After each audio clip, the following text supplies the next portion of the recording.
বুঝতে পারি। আমি পুরো জীবনে কত টাকা আয় করব সেটা লিখিত, কে আমার জীবনসঙ্গী হবে সেটা লিখিত, কবে কোথায় মারা যাব সেটা লিখিত। আশ্চর্যের ব্যাপার হচ্ছে আমি কতগুলো দানা ভাত দুনিয়াতে খেয়ে মারা যাব সেটা লিখিত। একটি দানাও কম না, একটিও বেশি না। ধরেন এটা লিখিত যে আমি সারা জীবনে 1 কোটি টাকা আয় করব। এই সিদ্ধান্ত আল্লাহ তাআলা নিয়েছেন। আমি হালাল উপায়ে আয় করব না হারাম উপায়ে আয় করব সেই সিদ্ধান্ত আমার। রাসূল সাল্লাল্লাহু আলাইহি ওয়াসাল্লাম বলেছেন, কোনো ব্যক্তি যদি অভাবী হয় এবং তার অভাবের কথা মানুষের কাছে পেশ করে তবে তার অভাব দূর করা হবে না। আর কোনো ব্যক্তি যদি তা আল্লাহ তাআলার কাছে পেশ করে অনতিবিলম্বে আল্লাহ তাআলা নিজ অনুগ্রহে তাকে অভাবমুক্ত করে দিবেন।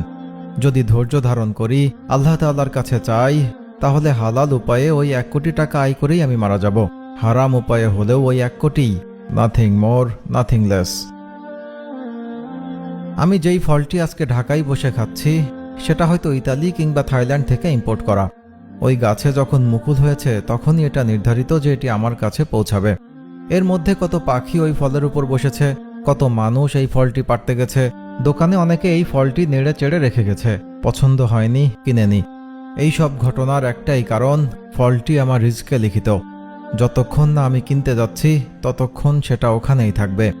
এর মধ্যে আমি মারা যেতে পারতাম, অন্য কোথাও চলে যেতে পারতাম, কিন্তু না, রিস্কে যেহেতু লিখিত আমি এই ফলটি না খেয়ে মারা যাব না। রিস্ক জিনিসটা এতটাই শক্তিশালী।